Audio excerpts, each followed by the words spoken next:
Oi,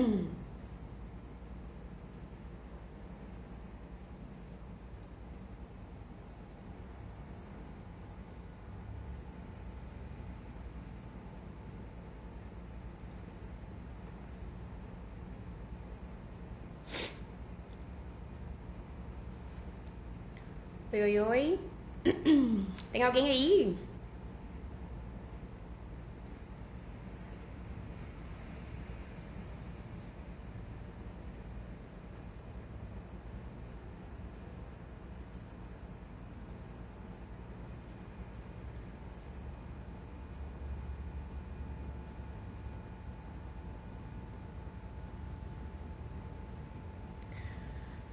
Oi, gente, quem foi entrando, dá um joinha.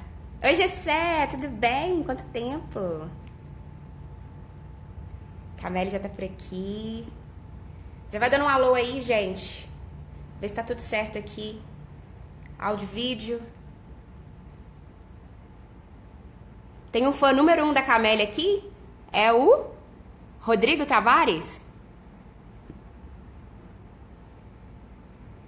Legal.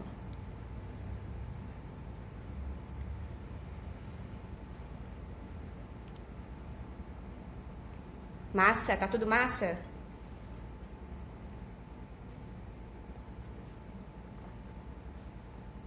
Hoje eu vou tomar um chá aqui que ainda tô tossindo, ainda tô meio recuperando dessa virose.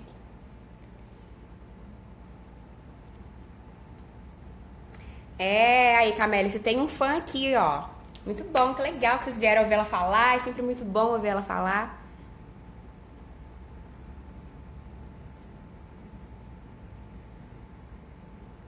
Então vamos lá, gente. Já tem uma galera aqui, já vou começar a introduzir.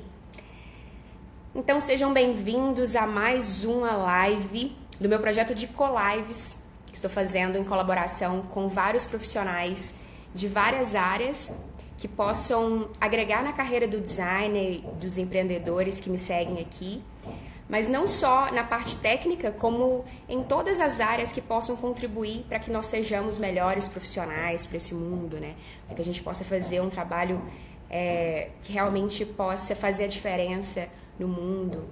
Então, a gente já trouxe várias pessoas aqui. Essa é a nossa sexta live, se eu não me engano.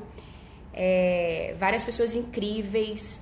A gente teve gente falando sobre aqui o design emocional, a gente teve a Diana aqui falando sobre o design emocional, a gente teve o Pedro falando sobre críticas, a gente teve o Sam falando sobre a experiência dele lá na China, a gente teve o Moisés que trouxe pra gente um conteúdo super rico sobre registro de marca. Tiramos várias dúvidas, foi muito legal. A gente teve o Celso, que a gente falou como encontrar a sua personalidade como designer.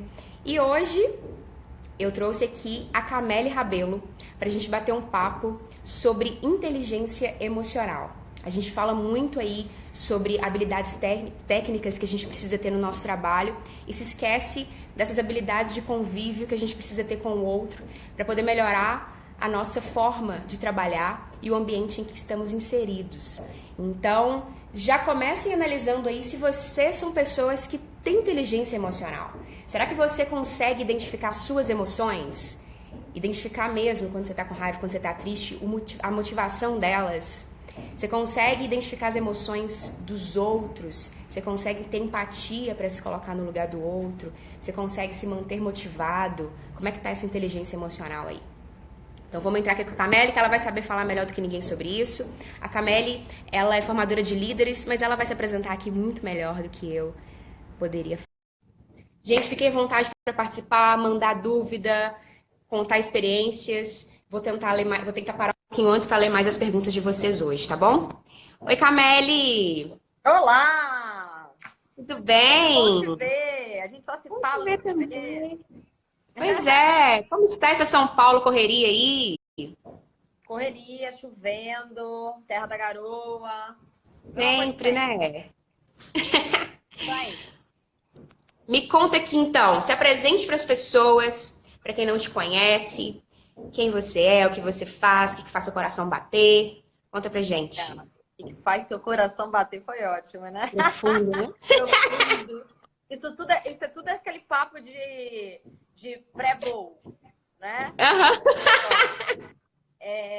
Então, para quem não me conhece, eu sou a Cameli Rabelo, sou líder do time de Inside Sales da OMI. Lidero hoje um time de aproximadamente 90 pessoas na área comercial. Time super bacana, estava com eles lá, inclusive, agora em reunião de apresentação de resultado de janeiro, super motivados, super animados, batendo meta. Eu trabalho na área comercial há 13, vai fazer 14 anos. Comecei lá como SDR, virei closer, virei supervisora de vendas, virei gerente comercial. Assumi a diretoria mais ou menos há 2 anos, né, do time de Inside.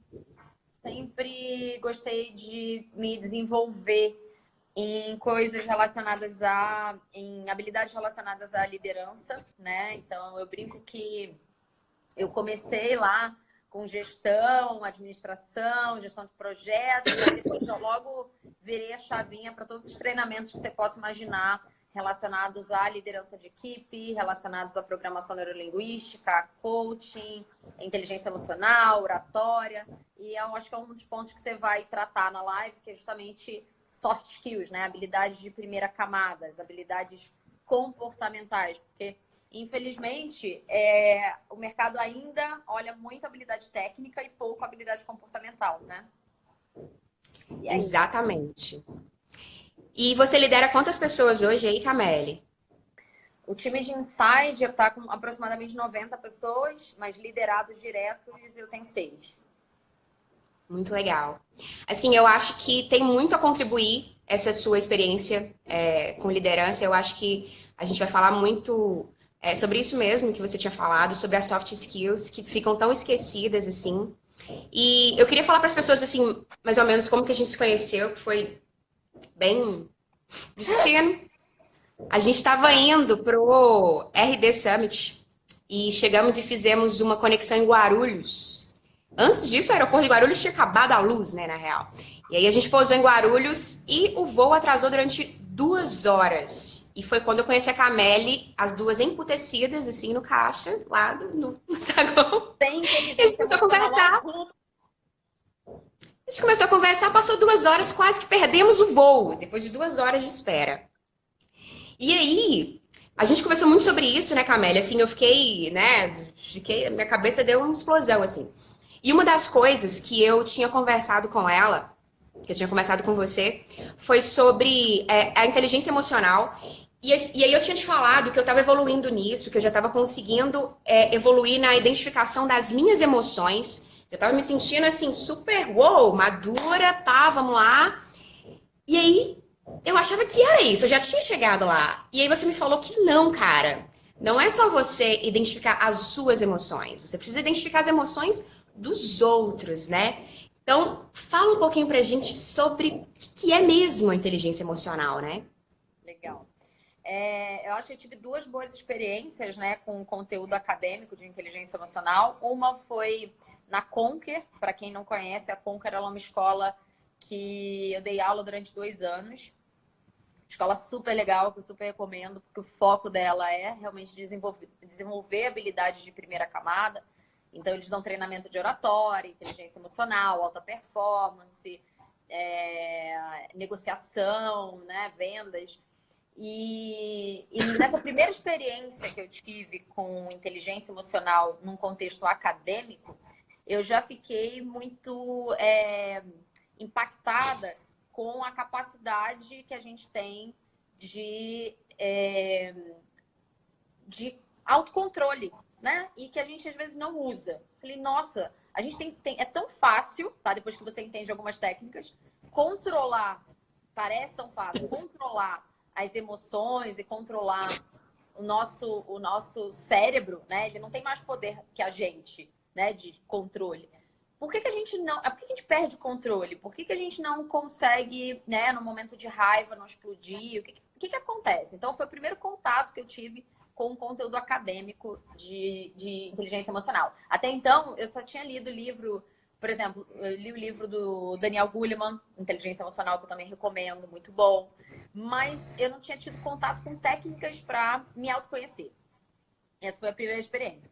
Depois, eu tive uma segunda experiência que foi obra do acaso. Eu recebi um e-mail, né, de um workshop que era aprenda a dizer os nãos que você tem que dizer. Eu falei, o conteúdo parece ser legal, né? E topei fazer. Chegando lá, era apresentadora de um programa da Globo, acho que era... como é que é o nome? Um programa matinal da Globo de saúde, sabe? De vida saudável. Bem-estar? Será que é aquele? Hã? Será que é aquele programa Bem-estar? É, o Bem-Estar. Então, era apresentadora do programa Bem-Estar. Só que eles venderam como workshop. E beleza, era um workshop. Só que chegando lá tinha que fazer uma meditação guiada. Menina, imagina eu, uma pessoa mega acelerada, fazendo meditação guiada. Eu não tinha o hábito de meditar naquela época. E aí, quando elas falaram, olha, agora você vai fechar os olhos e a gente vai seguir com uma meditação guiada. Mulher, conforme aquela criatura ia falando, meu coração ia ficando acelerado, eu ia ficando agoniada. E ali eu comecei a sentir a minha emoção, né? Falei, nossa, olha isso vindo à tona, meu coração acelerado, eu louca pra levantar e ir embora, que tenho 1000 coisas pra fazer, tô aqui parada fazendo meditação, a louca, né? E aí eles fizeram uma reflexão que me levou a uma outra visão sobre a inteligência emocional, que é autoconhecimento, né? O quanto a gente realmente se conhece. E quando eu falo de autoconhecimento, não é só o que você falou no início, né? Eu consegui diagnosticar aqui que eu tô com raiva. Mas qual é o gatilho? Qual é o Por gatilho? quê, né? Por quê? Qual é o gatilho que gera aquela emoção? E quando você faz a meditação guiada, você consegue se autoconhecer e conhecer o teu corpo. E entender o que te gera irritabilidade, o que te gera tristeza, o que te gera todas essas emoções. Esse foi o segundo momento. E aí, para fechar com chave de ouro, eu tive um outro momento com um professor, não vou lembrar o nome agora, que fez uma dinâmica, que deu uma palestra, fez uma dinâmica com a gente na OMI, na nossa última convenção de vendas. E aí caiu minha ficha sobre inteligência emocional também, porque eu também acreditava que inteligência emocional se limitava a autoconhecimento e gestão da própria emoção, né? Gente, eu sei que eu tô com raiva, agora eu só preciso controlar. E não. Na verdade, a inteligência emocional, ela tá baseada em 4 pilares e não 2. Então, o primeiro pilar da inteligência emocional, sim, é autoconhecimento, né? Você precisa saber que você tá sentindo aquilo. Você não pode negar. Por quê? Você não pode negar que você tá sentindo aquilo. E tem gente que nega, que tá na cara, que a expressão facial denuncia, que o corporal denuncia, alguém chega pra você e fala, você tá bem? Tô ótima. Gente, não tá. Já tá com aquele bico aqui? Não tá ótimo. Então, a primeira coisa é o autoconhecimento. Mas não adianta você ter só o autoconhecimento sem entender quais são os gatilhos. Então, por exemplo, quando eu comecei a fazer meditação guiada, eu comecei a entender que o meu gatilho de irritabilidade estava relacionado ao controle. Tudo que saía do meu controle me gerava irritabilidade. Quando eu comecei a criar um mantra de eu não posso controlar absolutamente nada, eu só consigo controlar a minha reação em relação às coisas que saem do controle. Eu não consigo controlar. Se alguém chegar aqui agora, pegar uma cadeira, tacar no vidro e quebrar, eu consigo controlar isso? Não. Eu só consigo controlar a minha emoção em relação a esse ocorrido. Então, o primeiro passo é autoconhecimento. Entender o que tira o teu controle, o que tira a tua paciência, o que te deixa com raiva, o que te deixa triste, o que te deixa com alguma emoção, né? E muitas vezes não é o fato em si, né, Cameli? Mas é, igual você falou, não é a pessoa que jogou a cadeira no vidro, mas é a instabilidade. Isso. É você ir um pouco mais a fundo, né? Às vezes, o meu caso era esse, né? Era a falta de controle. Quando eu pude me conhecer melhor, entender que eu não controlo nada, apenas o meu sentimento, apenas a minha reação, eu melhorei infinitamente. Claro que a gente está sempre em processo de evolução e tudo mais. Só que Sim. eu acho que o primeiro ponto é autoconhecimento, né? Então, Uhum. entender que você tem aquele sentimento, não negar aquele sentimento para você mesmo, né? Reconhecer que ele existe, só que dá um motivo, né? Você tem que entender qual é o gatilho para que você esteja se sentindo daquela maneira. O segundo pilar da inteligência emocional é gestão da emoção. Então, de nada adianta eu diagnosticar que estou com raiva e explodir, né? O Eu segundo sou assim passo é, mesmo, né? eu sou Sou assim assim. mesmo. Eu nasci assim, Sou cresci assim, explosivo. sou de família italiana, sei lá. É meu jeito, Essa sabe? é ótima. Falo alto. E lá em casa era assim, na família, nos domingos, que era uma Aham. boa justificativa que eu dava pra mim mesma, né? Ah, minha mãe falava Uhum. gritando. Então isso é normal. Não, não é normal. E a gente não pode ficar dando justificativa pro nosso descontrole. Então, o que é gerir a própria emoção? Não é você, por exemplo, ah, poxa, eu tô com raiva, então eu tenho que fingir que eu não tô com raiva. Não, se você se conhece, no momento onde você já identifica que aconteceu uma cena, né? Poxa, numa reunião, num bate-papo com os amigos, na mesa do bar, não importa o lugar, né? Você sabe que você tá ansioso, que você tá com raiva, que você tá triste, ou que você ficou. Aquele sentimento é um sentimento que você acha que não é interessante vir à tona, cara, levanta, vai no banheiro, pega um ar, vai tomar um café. Se você tem autoconhecimento, você consegue se blindar para gerir melhor a tua emoção e para não deixar a tua emoção impactar outras pessoas. E aí é que entra os outros dois, né? Você É quer porque falar? senão, eu só ia complementar esse, porque senão acaba virando uma vaidade, né? Assim, você chega e fala, estou com raiva, portanto eu tenho direito de gritar, de ofender as pessoas, e, né? E fica, é meio egoísta isso, né? É. E aí, mas muita gente pensa assim: ah, inteligência emocional é ter autoconhecimento. É saber o Aham. sentimento que eu tenho, né? E tentar controlar isso. Mas se eu não controlar também, pelo menos se eu não controlei, aquilo melhorou meu dia. Teve uma pessoa que me perguntou isso esses dias. Ah, mas se, por exemplo, se eu soltar uns 5 palavrões e ficar melhor, isso não quer dizer que eu tenho inteligência emocional? E aí eu falei, depende. Esses 5 palavrões impactaram quantas pessoas? É verdade. Porque aí que entra os outros dois pilares, que muita gente não tem conhecimento, e eu mesma não tinha até fazer esse treinamento, que a inteligência emocional também envolve diagnosticar a emoção do outro e gerir a emoção de outra pessoa. Então, Olha que difícil. identificar a emoção do outro não é. Tem muito líder que pergunta assim pra mim: ai, não, cara, mas as pessoas, quando elas não estão bem, elas vêm falar comigo. Isso não quer dizer que você tem inteligência emocional para diagnosticar. Isso quer dizer que você tem uma relação de confiança onde o seu colaborador se sente confortável em falar.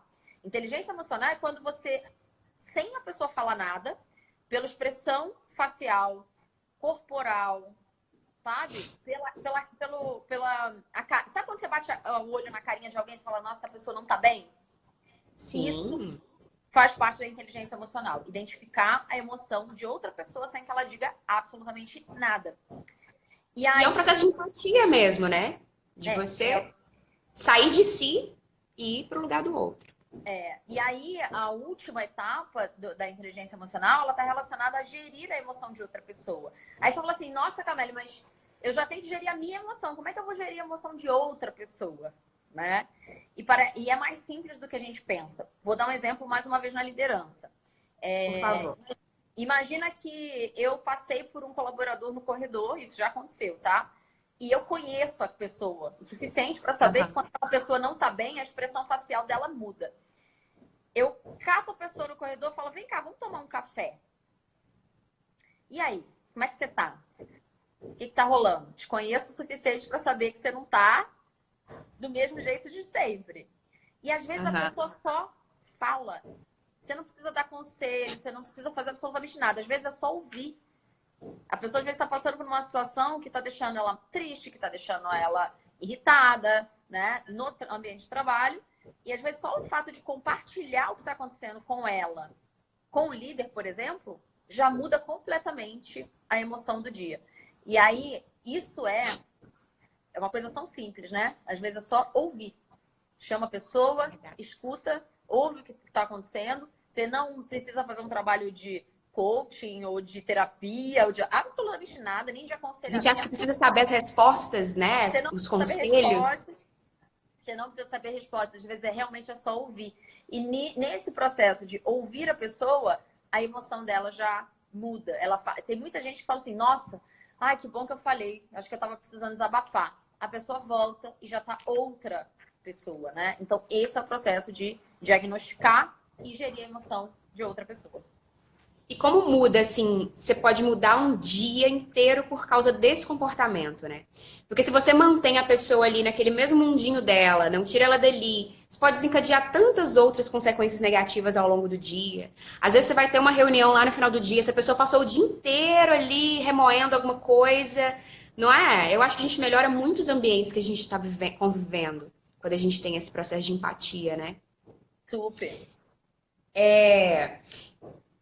A gente fala, é claro que a teoria, a gente fala muito da teoria e é legal a gente saber, assim, mas como que a gente faz, por exemplo, se você tiver, você tinha até citado aí uma reunião, ou se você tiver num projeto, em algum lugar em que você realmente está se sentindo desconfortável, e aí você identificou, sabe, que você está meio ansioso, você está meio irritado, a gente tem técnicas, a gente tem algumas saídas, né? Como a gente controla isso? Será que é só ficar em silêncio? Como é que a gente faz na prática? Tá. Tem algumas técnicas que você pode utilizar, né? E tem algumas boas práticas dependendo do teu cenário profissional. Então, por exemplo, um aconselhamento que eu sempre dou para líderes, né? O líder, ele é uma figura que, a partir do momento que ele ganha esse peso, esse rótulo, né, de líder oficialmente, todo movimento que ele faz tem um holofote na cara dele. Né? Você tá passando no corredor, tá todo mundo olhando pra sua cara e falando assim, será que ela tá bem? Será que ela tá mal? Será que ela tá feliz? Será que ela não tá?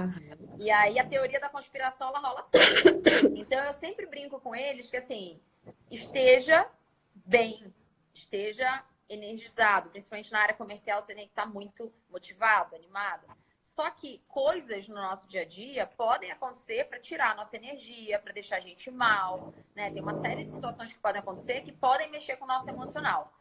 Quando a pessoa está numa posição de liderança, um conselho que eu sempre dou é: se você não estiver bem, faça um home office. Se você não estiver bem, não vá. Porque Não insista. não insista. Tem gente que insiste. A pessoa tá mal, aconteceu uma coisa, tipo assim, que tá deixando ela mal, ou triste, ou com raiva, ou problemas pessoais mesmo. Porque não se divide, não existe vida pessoal e vida profissional, existe vida. E aí você tem impacto. Pensa que na inteligência emocional, se você como líder tem que identificar a emoção do outro e gerir a emoção do outro, qual é o impacto que você, líder, por exemplo, pode ter na vida de uma pessoa se você tiver uma reação agressiva com ela porque você teve um problema pessoal ontem, né? Então, às vezes, uma boa forma de tentar resolver é realmente ficar um pouquinho recluso, né? Tem uma série de atividades que o líder precisa fazer que precisa estar sozinho. Análise, planejamento. Então, teve algum problema? Reserva aquele dia para fazer um home office e não impactar emocionalmente a vida de todos os seus liderados. E a gente pode adaptar isso para vários cenários. Assim, se você tá com um problema e você vai fazer uma reunião com um cliente, que às vezes aquele cliente você já está com algum tipo de problema com ele e você vai mal para essa reunião. Será que precisa? Será que não dá para adiar, né? Será que não dá para você reprogramar isso daí? Ou se você vai fazer uma reunião com um funcionário ou com um colega de equipe, né? Um projeto. Será que não dá para adaptar? Acho que a gente consegue trazer para muitas áreas da vida, né? Relacionamento, amizade, tudo, né? Sempre dá, sempre dá. Aí faz parte da inteligência, né? Por isso que a inteligência emocional faz parte da nossa inteligência pensar, cara, faz sentido do jeito que eu estou hoje fazer essa reunião com o cliente? Faz sentido do jeito que eu estou hoje ir para o trabalho para fazer, sei lá, 4, 5 reuniões de feedback com o liderado no estado emocional que eu estou hoje? Se não faz, gente, não faça. Porque o impacto emocional que você vai ter na vida de outra pessoa por não estar bem é gigantesco. Você vai impactar muito mais indo trabalhar com a emoção abalada do que se você ficasse em casa, né? Então, isso é um dos exemplos. Agora, ai, cara, não tem jeito, eu não tenho como fazer isso, eu preciso, o que que eu faço? Tem algumas técnicas que a gente pode usar. Uma delas, por exemplo, é fundo preto de tela do computador. Imagina que você está numa reunião, tá? E aí você, ao invés de botar aquele fundo de tela de gatinho, de cachorrinho, de paisagem, você deixa o seu fundo de tela preto. Por quê? Quando o fundo de tela tá preto, você fica refletido na tela. E aí, você pode se olhar. Então, imagina que você está numa reunião, você tá ficando puto, mas você acha que tá tudo bem. Você se olha, você pode ter certeza que você vai estar com cara de puto. E aí, é sério. Você pode até tentar enganar, mas você vai estar com cara de quem tá puto. E aí, nessa hora que eu falo, às vezes é melhor você guardar algo que você ia falar pra você. Não fala agora, porque vai sair torto, vai sair agressivo, vai sair com tom de voz elevado, vai sair com energia zoada. Então, assim, tá puto, você olha ali no fundo de tela preto. Aproveita pra ver se a tua expressão facial não tá te denunciando. Denunciou, vai fazer xixi. Some da reunião, sabe? Vai pegar um café, bebe uma água. Por quê? Porque você pode, às vezes, não verbalizar, mas o corpo fala. Então, essa é uma possibilidade também para você se olhar e falar, opa, acho melhor sair de fininho. Eu já escutei falar isso em gente falando que às vezes quando vai conversar com o cliente, coloca um espelho atrás, como é que é? Atrás do cliente, para o cliente se ver. Não tem um rolê assim, né? Para a pessoa ficar vendo as expressões dela. Tem. Mas, Esse é uma delas. A outra que eu acho muito legal, só para finalizar, é uma que eu aprendi também na Conquer, muito bacana, que é da liga. Elástico. Sabe elástico de cabelo? sei. Você coloca no pulso, tá? E o cérebro, ele tem 6 segundos para ressignificar um pensamento. 6 segundos. Então, imagina que crenças limitantes são criadas a partir do momento que você... Vou dar um exemplo, tá? Você tem que dar uma palestra. E para dar uma palestra, não basta ter boa oratória. Você tem que ter inteligência emocional. Por quê? Porque se você ficar nervoso, se você ficar com medo, se você ficar ansioso, você pode subir no palco, começar a chorar. Pode subir no palco, travar, não lembrar de nada, né? E aí, um exemplo que a professora deu e comecei a usar, e é sensacional, é o seguinte. Por que a gente tem uma crença limitante, né? Porque o cérebro começa a pensar, por exemplo, a partir de um trauma, vamos supor que foi o meu caso, tá? Eu hoje dou palestra, mas eu não subi em palco de jeito nenhum. Eu, com 14 anos, fui recitar um poema na escola, no recital da escola. Só que eu era muito fanfarrona, muito brincalhona, levei aquilo na sacanagem. A professora falou, olha, tem um poema aqui de um aluno chamado A Mosca do Pão Doce. E ninguém quer recitar, nem o próprio aluno queria recitar. Alguém pode recitar o poema dele no sarau? Falei, dá isso aí. Esse poema aí tem 3 frases. Isso aí é facinho de fazer. E eu decorei, né, o poema tinha 3 parágrafos, muito bobo, poema da mosca no pão doce, que até hoje eu não lembro. Decorei a mosca no pão doce e quando eu fui subir no palco, eu me dei conta que tinha mais de 550 alunos, professores, pais. As perninhas já estavam assim. Eu travei. A professora ficava olhando pra minha cara e falando assim, filha, fala o poema. Eu olhava pra cara dela e falava, não lembro, não sei. Ela falou, como assim? Você não lembra nada? Não lembro nada. Só lembro que era mosca no pão doce. Ela falou, menina, como? Fala alguma coisa. Eu falei, eu não sei, não tem nada pra falar, não. Eu sei que foi uma risada, gargalhada. Eu que era a fanfarrona, fui zoada horrores. E depois disso eu criei o quê? Uma crença limitante de que eu não conseguia falar o palco. O que acontece com o nosso cérebro? Ele vai reforçando a crença, reforçando a crença. Quando você não quebra esse ciclo vicioso do hábito de pensar, não sou capaz de, você vive uma vida inteira pensando nisso. E aí, qual foi o aprendizado nessa aula? Você consegue, sim, mudar esse jogo. Como? Adestrando o seu cérebro para pensar outra coisa, para pensar diferente. E aí você tem 6 segundos entre o teu pensamento e o ressignificar o pensamento para pensar diferente. O que eu comecei a fazer? E por que da liga, tá? O cérebro, ele não gosta de sentir dor, concorda? Sim. A gente não gosta de sentir dor. Uhum. E aí, todas as vezes, eu tô dando exemplo da palestra, mas poderia ser, por exemplo, a raiva, tá? Todas as vezes que eu perdi a minha inteligência emocional, Na hora que o sentimento vinha, eu puxava a liga do pulso. É pra doer mesmo. Você puxa a liga. É como se você estivesse dando um castigo pro cérebro. Puxa, vai doer. E você vai ressignificar o pensamento. Então, se o teu pensamento sempre foi, nossa, eu não consigo, eu não sou bom nisso, você vai pensar, eu sou bom nisso, eu consigo, sou foda pra caramba, gravei esse texto, sei o que eu tô fazendo. Então, você puxa, dá uma dorzinha no cérebro e ressignifica o pensamento. Ah, entendi. Você puxa pra doer, na hora que doer, você muda o pensamento. Isso. E quando E aí você você faz faz isso toda vez. você faz isso toda vez. Só que o ideal, quando você tem um sentimento que é recorrente, por exemplo, todo dia eu fico com raiva porque eu perco o controle, por exemplo. O ideal é você fazer isso todos os dias. Por quê? Porque existe uma outra coisinha chamada Poder do Hábito. Que inclusive tem um livro chamado Poder do Hábito. Diz o seguinte, se você criar um novo hábito, para você criar um novo hábito, você precisa repetir aquilo por 26 dias, no mínimo. Então, para você criar o hábito, por exemplo, de parar de se irritar com a falta de controle, você tem que todo dia dar uma estilingada ali no pulso. E toda vez que você perder o controle, você fala assim, gente, eu sou uma pessoa controlada. Eu sou uma pessoa que tem inteligência emocional. Não vou fazer isso. E aí o seu cérebro ressignifica aquele sentimento e aquele pensamento para um pensamento novo. E, gente, funciona, tá? Nada como dar um castigo Isso pro é cérebro. tão legal, porque eu já conheci pessoas que eram descontroladas e elas foram uma vida inteira repetindo que eram descontroladas. É aquela pessoa também que, eu sou muito sincera.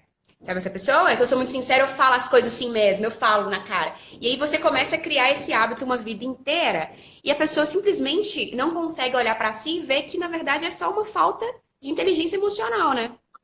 Na verdade, o que ela está Então, criando é uma crença limitante. Toda uma vez que ela crença repete isso, ela está reforçando essa crença. exato, e não necessariamente porque ela é daquele jeito, né? Não. Até porque qualquer Então você acha. comportamento é muito situacional, né? Ela está daquele jeito, ela não é assim.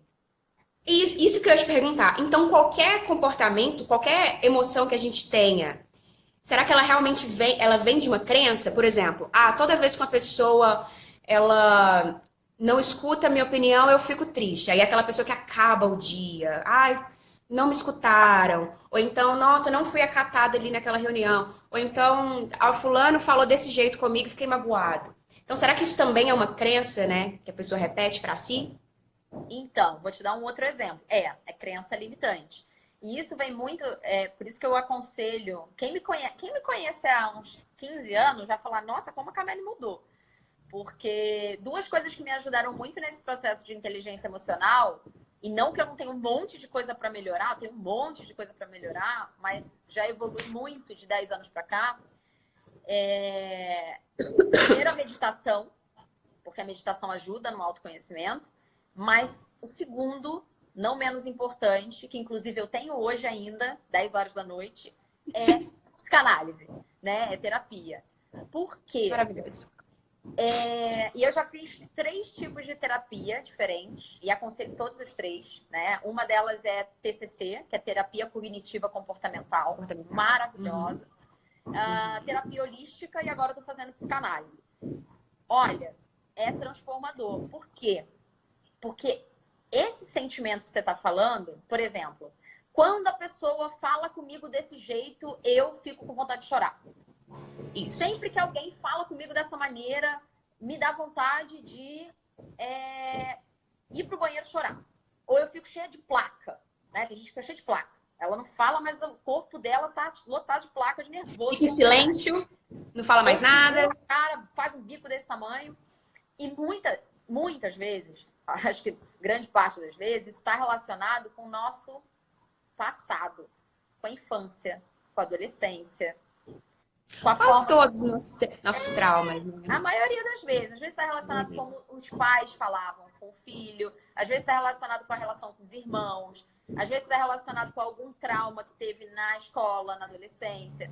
E aí aquilo ativa o gatilho. Assim como o exemplo que eu dei da palestra, que o gatilho em mim era ativado de incapacidade de subir no palco e falar para muita gente por conta do sarau, existem outros sentimentos que também afloram por crenças limitantes criadas lá na infância.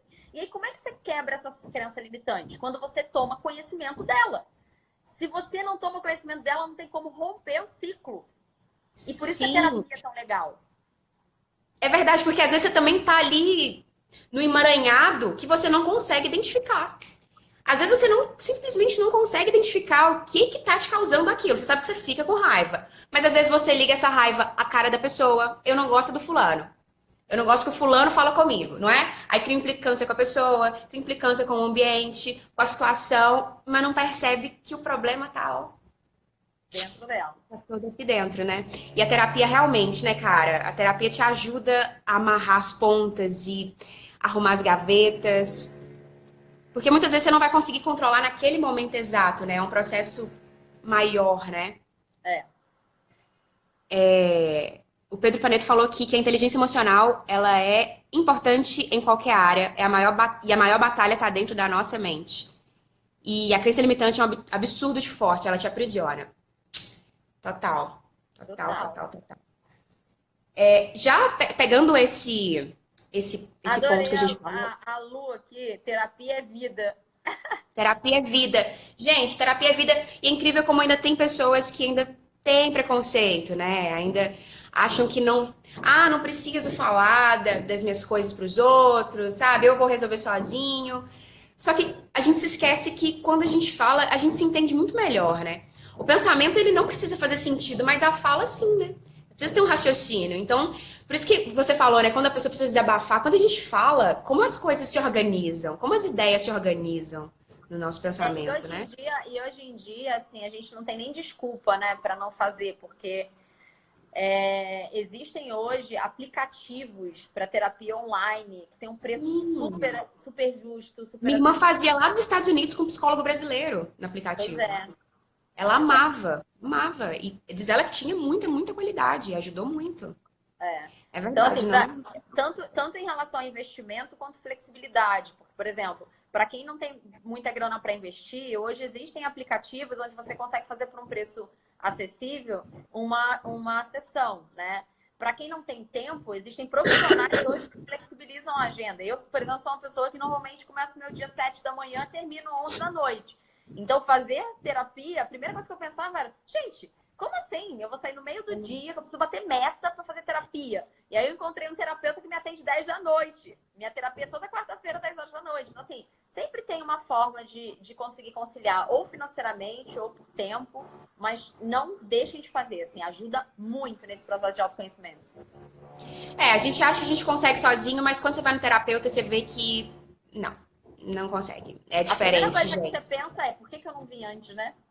Exatamente. E como a gente sai leve depois. Olha, e esse processo de autoconhecimento, ele melhora, gente, tudo. Sabe? A forma como. A gente está falando muito aqui com os designers, são criativos, a forma como você enxerga o seu próprio trabalho, a forma como você vende seu trabalho, como você lida com seus clientes, é diferente. E falando desse processo de inteligência emocional com os clientes, já me aconteceu aqui, vou até. Já até uma experiência que eu tive aqui no escritório, e que eu tive que ter muito, muito, muito equilíbrio. Eu tive uma cliente que eu atendi ela e na primeira reunião eu já vi que ela era um pouco instável, assim, muito, muito emotiva com tudo, muito emotiva. E aí eu fui desenvolver o projeto para ela e tal, mas quando eu fui apresentar para ela, não era aquilo que ela queria. Mas ela simplesmente não soube me falar. Ela começou a chorar. Então imagina quando você vai apresentar para um cliente algo que deveria ser super racional, né? A gente está falando aqui de trabalho, de estratégia, e uma pessoa começa a chorar. Eu fiquei assim, eu não sabia o que fazer, porque pra mim era muito prático aquilo que eu tava fazendo. Não tinha um motivo pra chorar, é só conversar. E nessa hora meu mundo caiu, assim. Eu não consegui, eu falei com ela, olha, vamos marcar outra hora, porque eu não saberia, né? Eu também tive que controlar a minha emoção diante da emoção dela. Então eu falei, olha, vamos dar um pause e a gente volta, respira e a gente volta a conversar. Eu sei que teve muitos problemas que vieram depois disso. Ela realmente ficou descontrolada e tal. Só que, cara, eu tive que ter uma baita. Não sei se vou ter que chamar de inteligência emocional, mas eu acho que é isso, né? Eu tive que me colocar no lugar dela várias vezes. Fazer esse exercício várias vezes. Embora eu achasse que não era desnecessário, mas para ela era uma dor. E foi algo muito, muito pontual. Consegui resolver no final, deu tudo certo.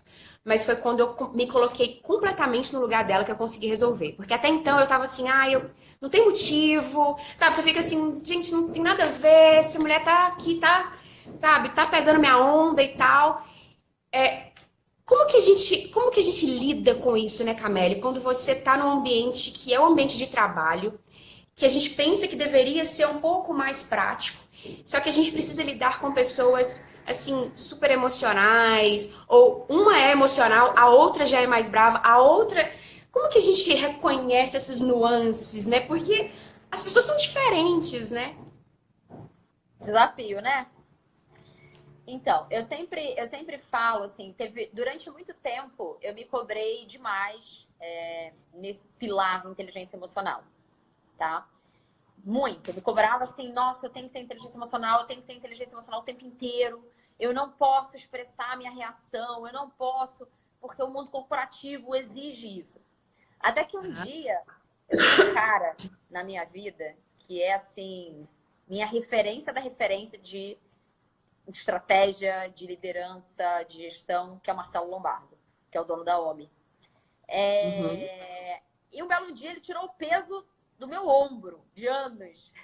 E foi quando ele fez um alinhamento com a gente sobre o que o mercado exige de um líder e o que a OMI exige de um líder, né? Ele falou assim, se você for colocar no Google, se jogar no Google hoje, qual é a principal habilidade que um líder precisa ter? Vai aparecer lá, inteligência emocional. E aí ele brincou e falou assim, eu não vou exigir que vocês tenham inteligência emocional, porque é tudo muito intenso. Aqui o que a gente vai exigir de você é que você tenha relação de confiança com o teu time. E aí, cara, quando caiu minha ficha, eu falei, nossa, é tudo tão mais fácil. Por quê? Porque é o seguinte, vamos lá. Como é que você consegue ter relação de confiança com as pessoas? Não é mágica, né? Você não chega no rolê, conhece alguém, fala assim, oi, tudo bem? Vamos casar? Confio em você. Olhei no teu olho aqui, acho que estou confiando em você. Né? Não é assim.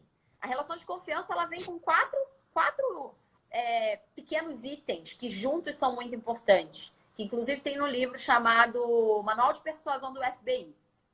Que inclusive minha terapeuta, minha primeira terapeuta de TCC, me indicou, eu já tinha lido porque o Marcelo indicou. Mas a confiança não é uma coisa que você olha na bolinha do olho do outro e fala, gente, gostei de você. Olha, Tamara, a gente se viu no aeroporto, já confio em você. Não é assim, Uhum. né? E ela exige 4 fatores que juntos têm muito poder, que é frequência, duração, proximidade e intensidade. O que é isso?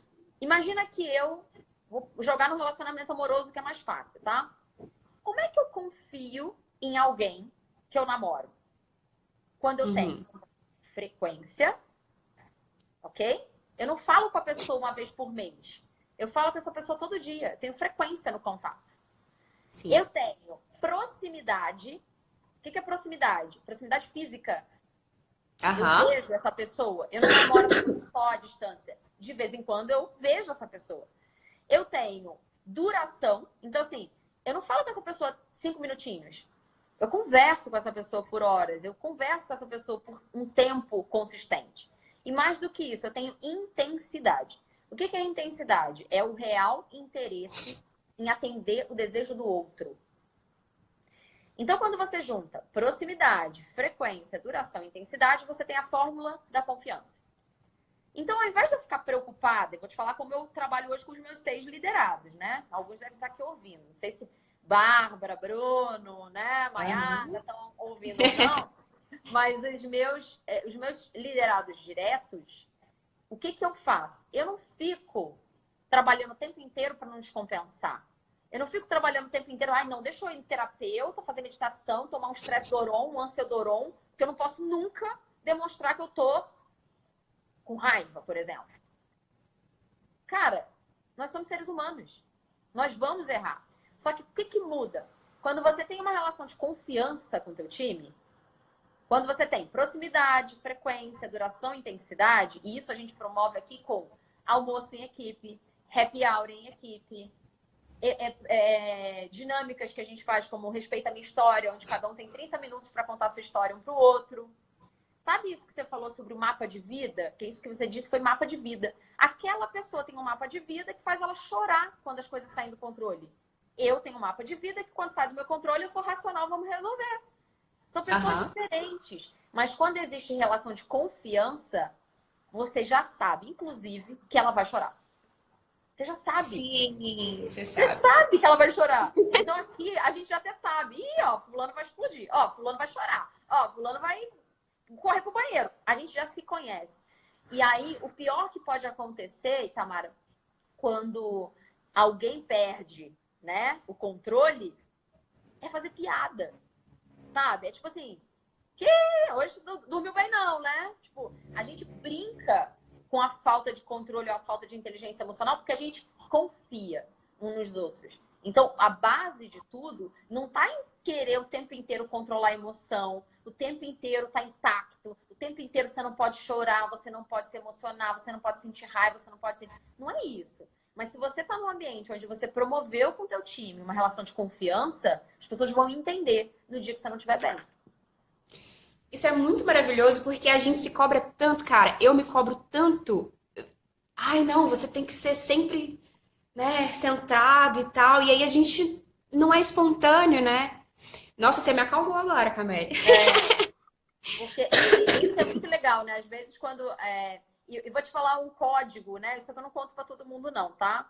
Mas um código que existe entre eu e Marcelo, que o Marcelo é um cara também perfil dominante, eu também sou perfil dominante, e a gente tem o mesmo gatilho de explosão, que é falta de controle. E às vezes a reunião tá tensa e tal, a gente começa a debater, e quando chega naquele limite do debate, que pode ficar nocivo, a gente faz brincadeira. Na verdade, quem puxa a brincadeira é ele, né? Aí quando a gente começa a tretar, aí ele começa assim, cara, aquilo quebra completamente a tensão. A gente começa a rir e fala, ai, cara, esquece, vamos começar de novo. Porque essa brincadeira, ela só é possível, alguém botou assim, piada ou deboche é horrível. Mas não é piada ou deboche. Isso só consegue acontecer quando você confia na pessoa. Se você não tem uma relação de confiança, você tem aquele chefe que você só vê no horário comercial, você não sabe se ele tá bem, você não sabe se ele tá mal, você não sabe se ele é casado, se ele é solteiro, se ele tem filho, você não sabe se ele tá passando por problemas. Quando você não tem essa relação, realmente, não dá pra brincar, não. Senão você vai lá parar no RH. Agora, se você tem uma relação de confiança, as pessoas têm abertura pra te dar feedback, pra brincar, pra fazer esse tipo de gatilho, né, de brincadeira, do mimimi, e, cara, cortou ali a briga, vamos voltar aqui. Ou então, tipo, se você vê que a pessoa realmente tá mal, que não dá pra brincar, que realmente o negócio é sério, você consegue depois chamá-la pra uma sala e conversar, e dar feedback, falar o que aconteceu, tá tudo bem com você? Essa abertura só existe em quem confia. Quem não confia vai falar aí, ó, tá vendo? De novo, descompensado. Mas é uma coisa que a gente precisa entender também, porque assim, as pessoas tendem a dar mais atenção àquela que tá sempre, que é a chorosa, que é a mais emotiva. Ah, ela tá mal, ela tá chorando. Mas ninguém fala com aquela pessoa que tá nervosa. Mas a pessoa que tá nervosa, ela também tá com o emocional abalado, só que a gente sempre coloca a pessoa nervosa como vilão. Eu sempre questionei muito isso, sabe? Então, assim, se você chorou, todo mundo vai lá te abraçar. Mas se alguém perdeu o estopim, ninguém vai. Não. Fulano é um vilão. Fulano... Mas é só uma emoção diferente para o mesmo sentimento. Sim, mas a pessoa, tipo assim... Só que com emoções diferentes. Só que a pessoa que ela é emotiva, ela também precisa reconhecer que não é só ela que fica mal. Não é? Ela também... É aquela coisa, né? A gente tem que entender que nós também carregamos traços tóxicos, né? Todos nós. Então, o inferno não são os outros, né, cara? Não são sempre as pessoas que vão te fazer descontrolar. Você também faz os outros descontrolarem. Então, quando a gente tem empatia também para entender o lado do outro, as coisas melhoram. É porque eu questiono isso demais, Camila. Eu vejo amigos assim, não, mas o meu lado é mais difícil. Para mim é mais difícil, porque para mim é mais difícil. Ei, não é não, cara, sabe? Todo mundo tem dor. Todo mundo tem um mapa de vida, né? Que nem você falou. E a gente precisa respeitar esse mapa, não é? Por isso que aqui a gente tem o respeito à minha história. Isso é muito legal, porque quando um conta a sua história pro outro, você fala, caramba, olha o rolê que essa pessoa passou na vida. E eu aqui criticando porque ela fica emocionada. olha o que essa pessoa passou. E eu aqui criticando porque ela explode quando acontece alguma coisa. Você não sabe da história das pessoas para criticar. Então, se você tem uma relação de proximidade, frequência, duração e intensidade, você, com certeza, vai ter muito mais empatia, vai calçar o calçado do outro quando alguma coisa desse tipo acontecer. Só o comentário que eu achei.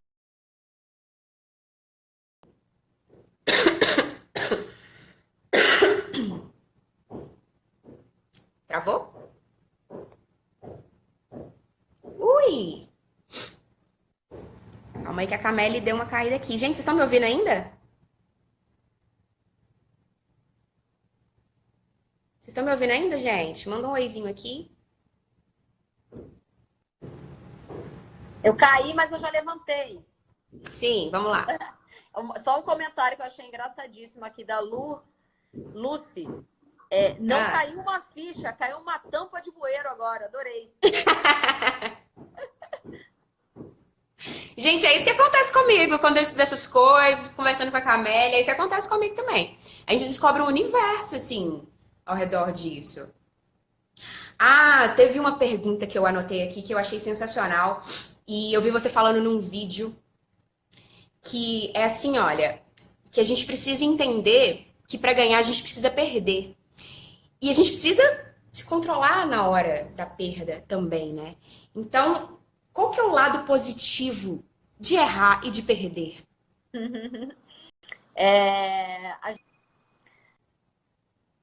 Não tem noção, né, do impacto que a gente causa se a gente não tem consequências, né? Por isso que uma das coisas que eu falo aqui é que existe também uma crença limitante, por exemplo, em relação a feedback. Tem muita gente que acha que feedback é uma coisa negativa. Nossa, eu vou ter feedback. Se eu vou ter feedback, então eu tenho que me preparar emocionalmente porque vai ser horrível. E feedback é um presente, né? E uma das coisas que mais demite profissionais no mercado de trabalho são comportamentos e atitudes, e não habilidades técnicas. Um estudo da Você S.A., que eles fazem todo ano, já mostrou que 87% das demissões no Brasil são por comportamento, não são por performance. E aí as pessoas pensam assim, gente, mas peraí, por que eu fui desligado? Né? Por que eu fui demitido? Não! Na maioria das vezes você não foi demitido porque não entregou um resultado, você foi demitido por um comportamento ou uma atitude. Então, quando eu falo que às vezes a gente precisa perder, né, para ganhar, por exemplo, quando você recebe um feedback, e esse feedback, por exemplo, tem consequências, aqui a gente chama carinhosamente de feedback na lata, né, que é o feedback objetivo, direto, em cima do ponto que precisa ser melhorado. E você entende que a consequência de não melhorar aquele comportamento por exemplo, de repente, não seguir mais no time, não continuar na empresa, porque aquele comportamento, ele fere, exemplo, uma cultura daquela empresa. Esse perder, por exemplo, né, o sentimento de perder é o que te faz mudar o comportamento. Né? Então, tem muita coisa no perder para ganhar. Né? Às vezes a gente realmente precisa perder para ganhar. Então, quando a gente... Vou dar um outro exemplo. Imagina que você é casada com alguém e durante anos a pessoa fala para você, olha, do jeito que você lida com as coisas, não dá. Olha, com seu jeito explosivo, não dá. Com seu jeito agressivo, não dá. Você tá ali recebendo feedback. Tem gente que não melhora quando não vê consequência. Aí quando ela perde, por exemplo, aquele relacionamento, aí ela vai procurar ajuda. Porque ela precisou perder para ganhar. Né? Então, infelizmente, em alguns casos, a gente precisa perder para ganhar. A sugestão que eu dou é não espere perder emprego, perder namorada, namorado, perder amigos, né? Para ganhar uma habilidade nova comportamental. Então, procure terapia, procure, né? Então, assim, não espera perder, porque o comportamento só muda quando você vê a consequência de não mudar. Sim, e muitas pessoas veem as consequências também no ciclo de amizade mesmo, vai perdendo as amizades, mas aí fica cego, né? Aí acha que o problema é com o outro, né? Todo mundo tem problema, menos a pessoa. Então tem que ter sensibilidade também para perceber essas coisas, né? Sobre o feedback, eu acho que é realmente um presente, né? Eu acho que é a partir do feedback que você consegue ajustar sua rota, né? Então, uma pessoa te dá um feedback tanto no seu jeito quanto no seu trabalho, nas suas coisas, é a partir dele que você ajusta a sua rota. E teve uma outra coisa que você falou também que eu achei interessantíssimo, que é assim, quando você sabe que você vai receber um feedback, você se prepara, né? Você fica, né, já veste armadura, escudo, lindo, maravilhoso, ilustrado. Mas e quando você recebe um feedback que ninguém pediu? A pessoa chega na sua cara e, vrau, sei lá, no seu ambiente de trabalho aqui, a pessoa chega e fala, olha, seu trabalho é assim, você como profissional é assim? Como é que a gente lida com isso aí? Fala com a pessoa na hora? Como que é? Vou dar, só para a gente fazer um breve elemento de expectativa, Tamara, porque já eu vou ter que sair, então Sim, vou sim, sim. responder Daqui a essa pouquinho. última, se você puder depois Daqui a pouco o Instagram já. porque a galera talvez tenha pergunta, então se você puder depois coletar a pergunta no final com a galera sem mim e passar, e a gente dá uma devolutiva, de repente faz até uma outra live, mas é porque eu tenho uma call já, tá? Mas Sim. respondendo essa última pergunta, que eu acho sensacional, dou a dica para vocês, estudem sobre o SARA, tá? O que é SARA? S-A-R-A-H. SARA. Uhum. Isso é o que acontece quando a gente recebe feedback, tá? Então é um mix de sentimentos que vão desde raiva, de não aceitação, isso aí, de não aceitação, de não, eu não concordo com isso. Essas emoções que vão surgir na hora que você receber o feedback, elas são normais, elas vão surgir para você como surgem para todo mundo. Por isso a minha orientação quando você recebe um feedback, por mais que você não concorde, você não acha que aquilo está certo, você não concorda com o que está sendo dito, nem como está sendo dito. A gente já falou assim, o problema não foi o que foi dito, foi como foi dito. Não importa. Quando você recebe um feedback, o feedback é um presente. Agradeça. Só isso. Obrigada. Vou pensar sobre o que você me falou e amanhã a gente volta a falar. Por quê? Porque você ganha tempo para racionalizar o teu sentimento. Então, ao invés de você dar uma resposta emocional, no dia seguinte você vai dar uma resposta racional. Porque você vai para casa, vai tomar banho, vai dormir em posição fetal, vai chorar, vai negar, vai ficar naquele processo de negação. Depois você vai falar, realmente a pessoa tem um pouco de razão. Realmente eu fui agressivo. Amanhã eu vou pedir desculpa para ela. Né? Então, assim, você tem 24 horas para racionalizar a coisa. Então, minha sugestão aí é leiam sobre o SARA e, Respira. na dúvida, só agradece. Mesmo não concordando. Obrigada. Ótimo conselho para finalizar essa live, Camille. Olha, muito obrigada, viu? Eu sei que é uma correria aí, mas muito obrigada pelo seu tempo de vir aqui conversar com a gente. Adorei. Fala pra galera como é que a galera te encontra aí nas redes sociais para todo mundo seguir. Legal. Quem quiser manter contato comigo por qualquer motivo, mentoria, coaching, treinamento, né? Eu tenho agora a Escola Exchange, que é uma escola focada em desenvolvimento de líderes e gestores comerciais. Tem um projeto super legal que eu estou engajada agora chamado New School, que é uma escola focada em desenvolver jovens em situação de vulnerabilidade social. Quem quiser ajudar também, a gente agradece, ajuda. Então, por qualquer motivo, quem quiser falar comigo, tem o meu LinkedIn, que é Camille Rabelo, meu Instagram, Camille Rabelo, ou no Facebook, sempre com o mesmo nome, Camille Rabelo. Muito obrigada. Boa noite. Obrigada. Tem mais um expediente aí ainda, né? Então, tem. Boa noite de correria ainda. Um Obrigada, beijo. beijo. Tchau, tchau.